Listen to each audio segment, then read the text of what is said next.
So, ladies and gentlemen, I'm here with a mother of four, an entrepreneur, an author, an actress, a singer, a college graduate, an entrepreneur, one of our Black predominant women. So, how's it going, Melody? What's up? What's up? How are you? I am doing great. I'm super elated right now. Got a lot of great things going on. So I'm feeling really good, blessed and favored, you know. Pleasure of you being, and congrats on such a successful show. Thank you. Thank you. I appreciate it. Yeah, the finale is tonight. So everybody make sure you guys are tuning in to Love and Marriage Huntsville tonight for the finale on the Oprah Winfrey Network, 9/8 Central Standard Time. Right. So before reality TV, yeah, there was Melody who grew up in, forgive me if I don't know how to pronounce it, it's Bridging, Alabama. Huh? Brundage. Brundage, Alabama. So how was it? How was your childhood growing up? Yeah, so I'm very thankful, honestly, to have come from a very small town. And because it was kind of like the community, we all were family. Everybody knew everybody, you know. And so because of that, I had a lot of amazing people who supported me, family, and then just some people in the community who were just very supportive, pushed me, and just poured a lot of positivity in me. And so I definitely know for a fact that definitely helped shape me, you know, into everything that I have, you know, going on. Okay. And many of us don't attend college and graduate, but you broke that cycle because you attended Alabama, AMU, University. Yep. So how was that experience like? And tell us about the degree that you received. Yeah, so I attended Alabama A&M. I started in 2000. I graduated like May 20th or so, and I started college that summer. So a week later, I moved to Huntsville, and it was an amazing experience. But to be honest with you, so my mom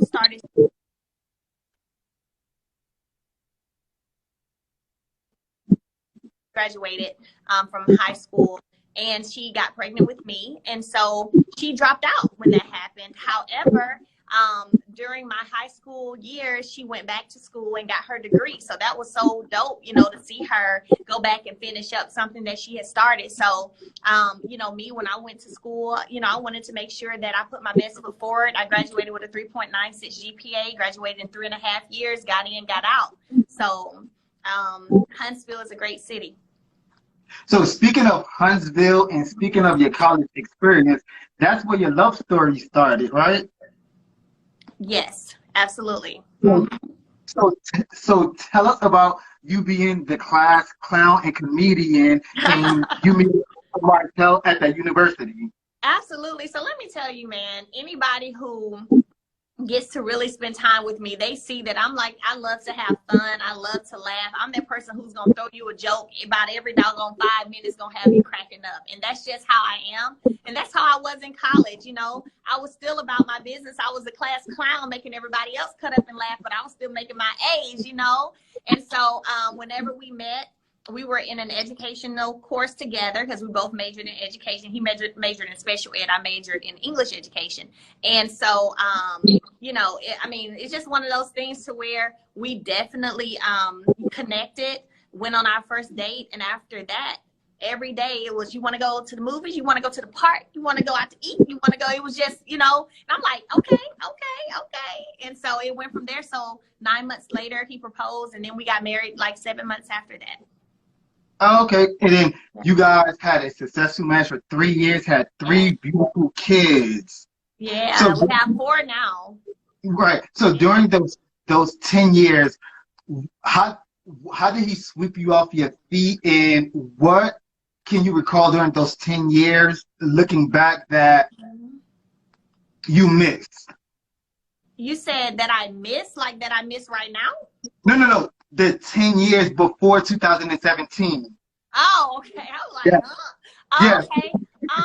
Well, I mean, honestly, to be honest with you, even in 2017, when I found out, you know, what had been transpiring, you know, the thing is that we were still doing some of those same things. You know what I mean? It's not like our marriage just had gone to hell. That's why he was able to do it for 2 years without me knowing, because we were still doing a lot of the same things, going out of town, dates, you know, spontaneous out of town trips and everything else. So it was, I was still getting flowers and all of that kind of stuff. I mean, yeah. So 2017 March, that's when you found out, but you had tunnel vision July and February. So what was going on in July and February that your tunnel vision didn't allow you to see things, and that it took March for you to see things clear? From July to February? Why July? No, not July. I said January and February you had your tunnel vision, and then March is when you finally realized what he was up to. Okay, and you said, why did it take so long? No, what was it between those first 2 months in March? I would say that, for one, there was an incident that occurred that kind of sparked my intuition to make me think something was off and something wasn't right. And so then when that happened, maybe around January or February, it was one of those months. I think it was February. So when that happened, then that caused me, by the time March came and I still had this little thing like, something ain't right. Then when I started kind of doing my little investigation and piecing it together, it was all, you know, easy, and it was all there. So, you know, some people, you know, some people just kind of a little slick with it. Right. It is. Yeah. Being married, you resolved the issues, and then you moved on. So you moved on, and how did you and Carlos meet, and how did you pitch him the idea of Love and Marriage Huntsville? So we have a friend, and she mentioned she knew that we were, you know, wanting to do a reality show. And so he pretty much, the friend, she gave us Carlos's information. So we put together a treatment, booked a consultation, met with Carlos, and from there, things just started moving. We put together a scissor reel, sent that over to him, agreed to allow him to shop the show. So that's why y'all have Love and Marriage Huntsville now. And so agreed to allow him to shop the show. And it went from there. It became one of those things like, well, hey, I can get an ensemble sold quicker probably. Y'all got any friends? And so at the time we were hanging really closely with the Scotts. So we were like, oh yeah, we got some friends. And so that's how it all came about. Okay, so speaking of the cast members, let's start with Maurice and Kim. How did you meet Maurice and Kim? So I didn't know any of them in college. I'm the youngest out of everybody in the group. So the only reason Martell and I even met is because he actually dropped out and then came back and finished. If it wasn't for that, you know, we wouldn't, be here. But Kimmy and Maurice, the very first time I met Maurice was Martell and I had a meeting with him about a possible business venture, business idea. And that was, I think maybe around 2014. So they all had known each other a little bit from college. I didn't know them, from college. And how did you meet Marceau and Tisha? So Marceau and Martell, I think, met first. Yeah, I think they met first. And then eventually, and all of this was around 2014 when I met all of them. Okay. And speaking of the show and speaking of Tisha, let's start back to season 1, because this incident is being addressed in season 2 as well. So as I recall, in season 1 at the salon, she mentioned your situation with your husband. And so when you saw her, you addressed the situation, and then her being cheated on surfaced. So do you think she plays victim when she's the one that brought everything up? Absolutely. Absolutely. Anybody who goes back, if you go back and look at many of the episodes, to be honest with you, I in no way, shape, form, or fashion originally wanted to talk about anybody's marriage. And so if you go back to, I think it was season 1, episode 2, that was the first time. And now you got to keep in mind, we started filming, then we took a break. And when we took that break, those scenes aired. So we were able to see all the things people were doing and was saying, you know what I'm saying? And that's kind of how it goes. And so season 1, episode 2, you know, Tisha was in her bedroom, I think, with Marceau, and they were talking, and she started bringing up my marriage stuff. Like, well, word around town is he got a boo thing on the side. And it's like, okay. And even at that moment, Marceau was kind of like, don't say stuff like that. Like, how do you know that to be true? Like, you don't know that to be true. Don't do that, you know? And then it continued to be one thing after the other from, you know, she and I had to sit down about me sharing with her, well, what if, you know, I told you I have the blueprint where you can be a wife, mom, all of this, and still go after your career goals, you know? And so then she went to Kimmy and was like, Mel said she has the blueprint to a marriage, and I don't want my marriage to be like Mel's, and because my husband don't cheat on me. That's not what I said. So once again, she took another dig at my marriage. Mind you, I hadn't said nothing about hers. So we're seeing all this when the break happened. I'm seeing all of this, and I'm like, what? You know what I'm saying? And so then it got to the coffee scene, where yet again, I'm not trying to bring up nobody's marriage. It gets brought up to me. And, you know, when people don't get the answer, because I ain't about to lie, I never intentionally try to tell something that ain't accurate. So it becomes one of those things where I guess the answer that I gave that she wanted wasn't the answer I gave, which was figure it out on your own. And I feel like that's what it should be for any person. Honestly, figure that out on your own. If I tell you A, but you know, you figure out A and B, and maybe I'll give you C. But I'm not trying to just be coming at folks talking about their marriage and what their spouse is doing. Like, so that's why I be like, folks, just leave me alone. Quit asking me stuff. Right. And so that topic was touched on last week's episode. So what will it take for you two to just dead that topic? Yeah, I mean, for me, it's been dead. It ain't nothing I've been wanting to talk about. But I will say, I mean, tune into the finale tonight, you know? Yeah. So you guys had a successful season 1, and you guys were renewed for season 2. So season 2 is all of the issues with you and your husband. So how hard was it to film? Because it's one thing for you to deal with it behind the scenes, but dealing with it on camera, how hard was that for you? I think the biggest thing, honestly, was that, you know, dealing with something it's almost like a life crisis, so to speak, right? It's an entire breakdown of something you've known for over 14 years. And so, you know, it's one of those things where there's a lot of emotion. There's a lot of different phases that I had to go through. And unfortunately, the cameras were there to catch all of that. And so, you know, that's just what it was.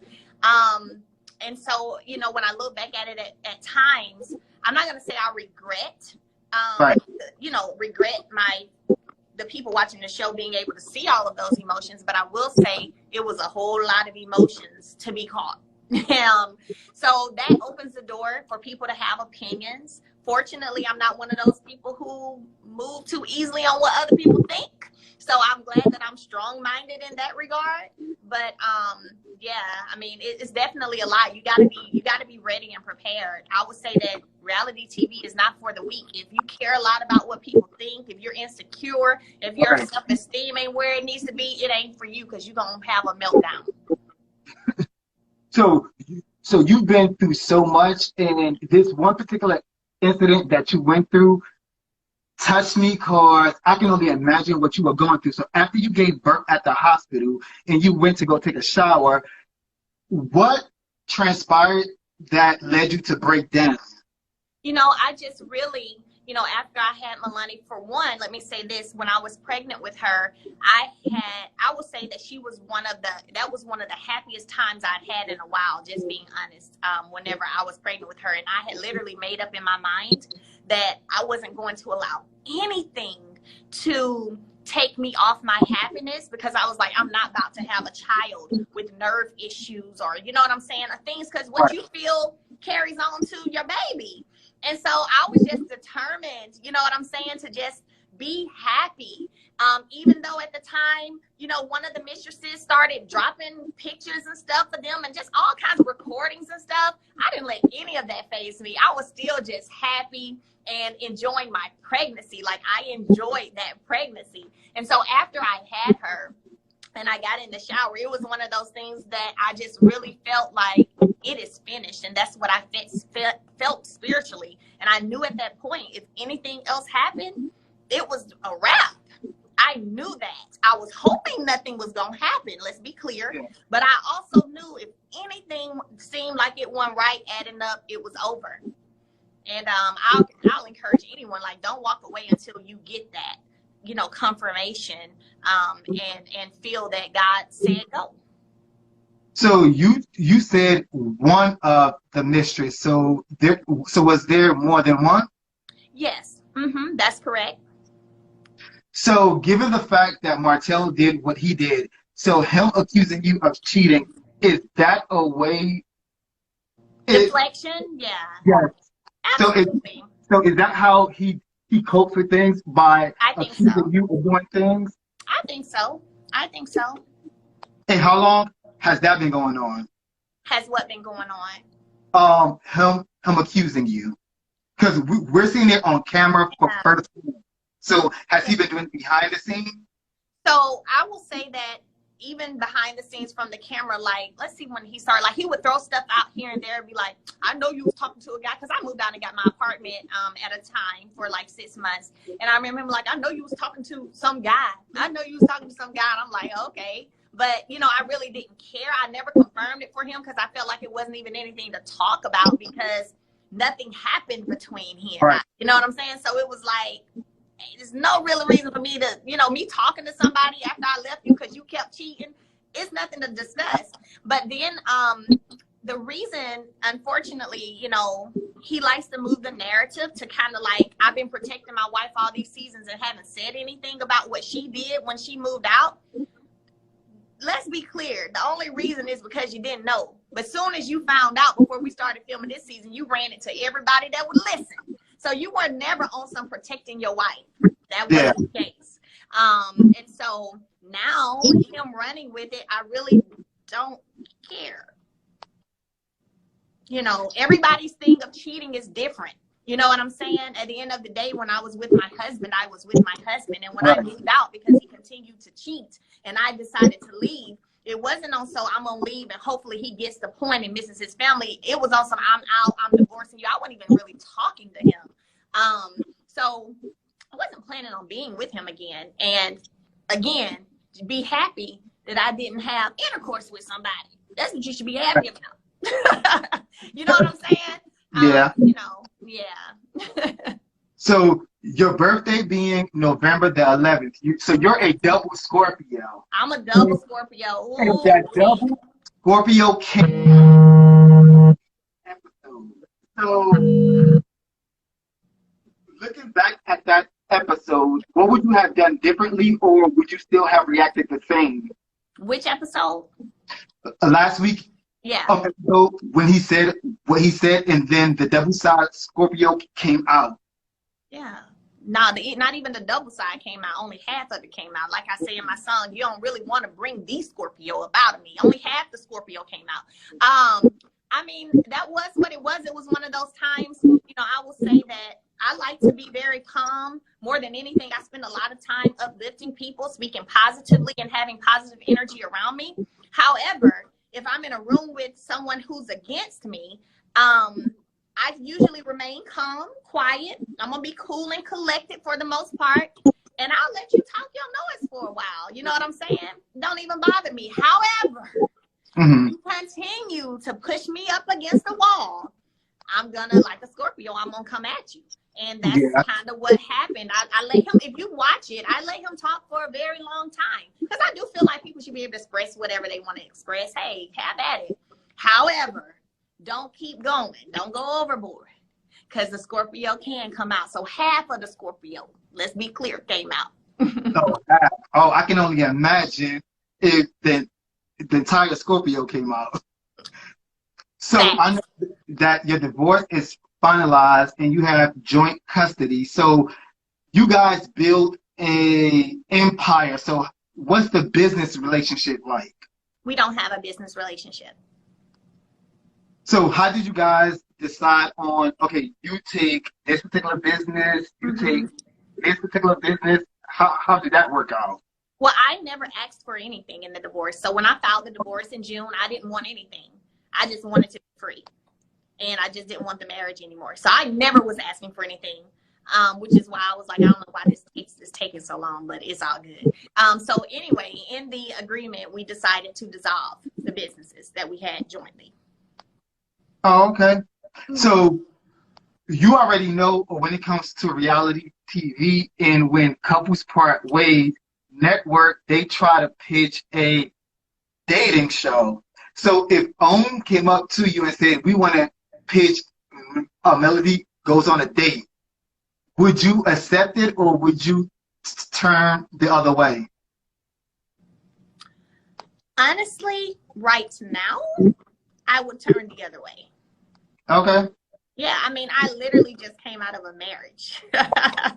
You know what I'm saying? I literally just came out of a marriage. I will say, you know, I have people that I talk to that I enjoy talking to, but in terms of me trying to be in a relationship, get married or anything like that right now, absolutely not. Like, my focus is on, you know, my primary focus is on my children and my career and doing what I need to do to make sure they're good, period. Right. So you just came out of a negative and you turned that negative into a positive because Billboard just called you because you come Monday, you might be on Billboard charts. So tell us about that. And listen, that was so, well, first of all, so when I got the email, I was like, I know this is something good. Let me call my team and see exactly how good this is, what this really means, you know. So I was just super elated about it. I feel I've always been a person who feels like hard work pays off. And so I believe as long as I'm continuing to move and and my feet are moving, I'm going to get somewhere. It's when you become stagnant and when you stop moving, when you don't get anywhere. So I'm just, you know, hitting the number 4 with iTunes. That was amazing. You know, being a new artist and, you know, just seeing my name next to some of the amazing people who I admire, who I enjoy. I was like, wow, this is what's up. And so then getting that email from Billboard, I was like, whoa, this is really what's up. Okay. So, you know, that's thanks to all the fans. That's thanks to all the people who've been streaming, downloading, telling people about it. You know, that, you know, it's all because of them. And so my prayer is that this weekend we continue running it up, because if we do, we're going to be in there come Monday.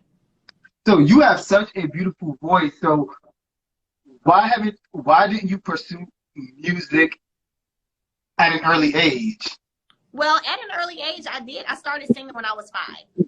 So that was my first performance, was when I was 5. And so all through elementary, I was the one at the Honor Society program singing Somewhere Over the Rainbow and Wind Beneath My Wings. And I was always performing. And then, you know, in church, I was playing the keyboard in the praise and worship team, on the dance team, in the choir, and pageants, and, you know, so singing the national anthem at baseball games, football games. So I've always been singing.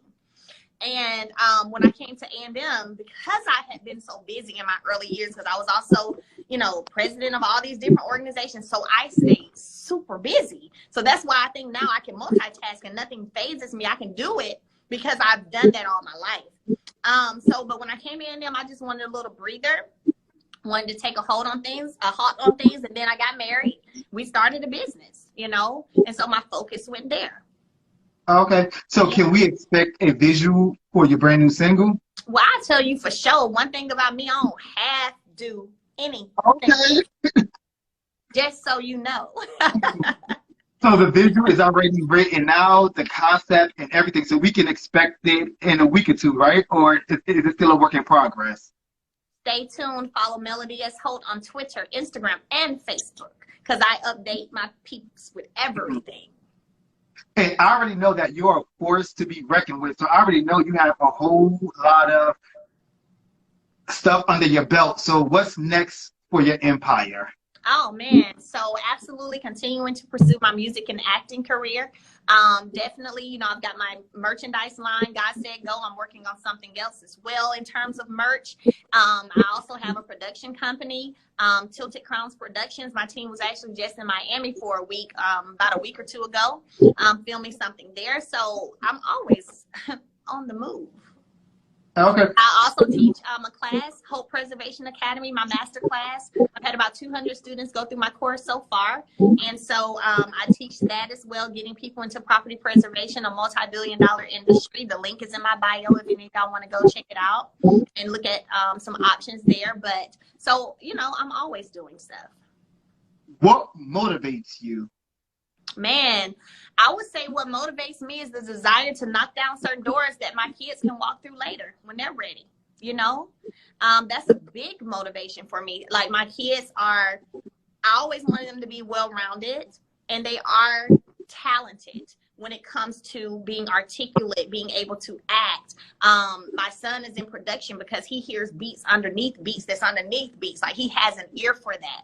And I, you know, sometimes I hear him making, I'm like, boy, oh, shoot, okay. That the normal ear won't hear, but I hear it and I hear him beating to it. I'm like, dang. So he's in production class. So the connections I make, of course, are going to continue to generationally benefit my children. And so that's all the motivation I need right there, and being in God's purpose and his will for my life. Okay, so tonight is the season finale of season 2. And I already know that season 3 is coming, because after season 1, I was like, they're going to get renewed. I'm sorry, it's just so good. So season 3, you're the executive producer. So do you plan on keeping the same cast, or replacing or adding on new people? Well, I'm not the executive producer. Carlos King is the executive producer. I am one of the producers, however. I tell y'all this, I like to keep it real, so I ain't the, that sounds good, but I ain't the executive producer. Yeah, okay. So